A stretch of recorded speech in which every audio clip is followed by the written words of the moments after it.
The dollar after last week, after the unemployment came out on Friday, as you can see, we had this major sell-off in the US dollar, only to turn around towards the end of the session and to hold, coming back above the prior momentum lows. And this is, as of this recording, this is the Tokyo session. We have not continued our move to the downside, rather we're beginning to push up. The same sell-off that we had on Friday, you can see clearly in the dollar Swiss.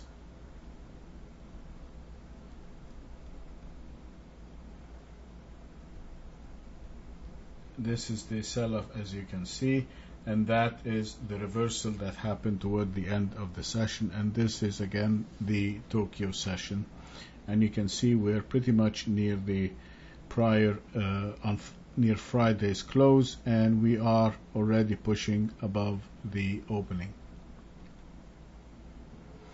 As for the Canadian, this is quite an interesting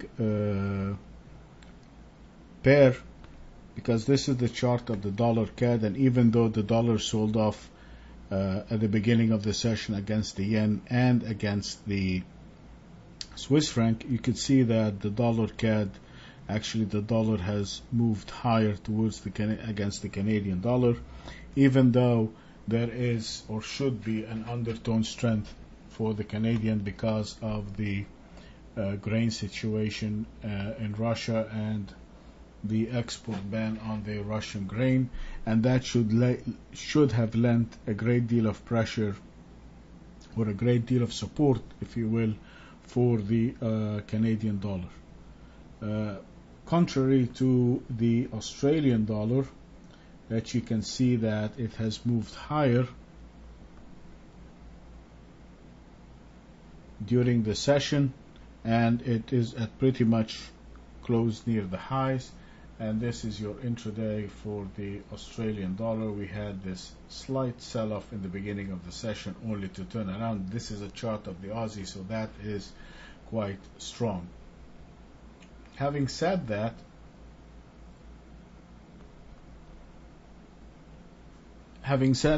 we have seen that the dollar CAD is moving to the upside, and if you are going to look at the dollar yen, we are beginning to get an initial buy signal above the 85.32, and we should be pushing higher towards the 87.10. So as long as we are above the 85.32, and the longer it stays there, we might begin to see the beginning of some positive move to the upside into the dollar yen, and the same setup you can see clearly in the dollar Swiss. There is the dollar Swiss. We're above the 103.71 buy point, and we are, as of this moment, we are trading at the 103.88, and that again is another indication that there is some accumulation coming into the dollar and supporting. So we are getting an upward move in the dollar CAD, we're getting accumulation in the dollar Swiss, and accumulation in the dollar yen. So we have three pairs that the dollar is being bought. And also, if we look at the pound dollar, we can see that we have an initial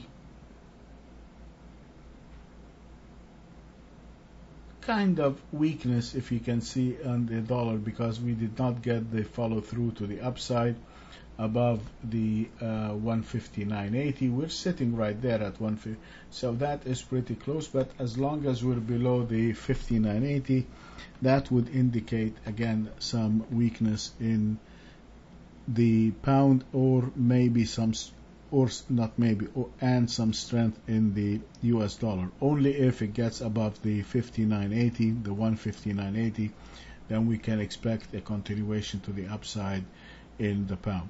So all of these elements put together we can begin to see some as a accumulation coming into the dollar.